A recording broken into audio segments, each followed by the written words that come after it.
Hi everyone, welcome back to the channel. So in today's video, I'm going to show you how to reset an AC's control module, and I'm also going to explain when a reset can actually solve the problem. So first of all, you need to basically remember that the control module is the brain of the air conditioner. It basically manages the communication between the components like the compressor, the fan motors, sensors, and the thermostat. So if the module experiences a temporary software glitch or a power interruption, the reset may store the normal operation.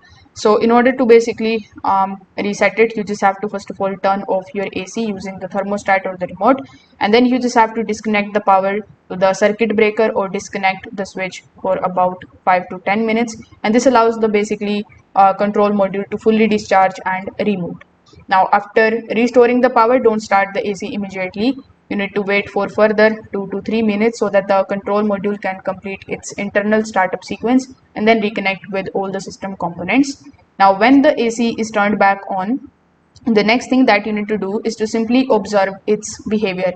If the display returns to normal, the compressor starts after its built-in delay and no new error code appears, it means the reset was successful. However, if the same code is showing you, if you are seeing the same lights flashing and the communication fault, the control module is responding to an active problem such as a faulty sensor or damaged wiring or another failed component. So if that's the case, resetting the module won't permanently fix the issue.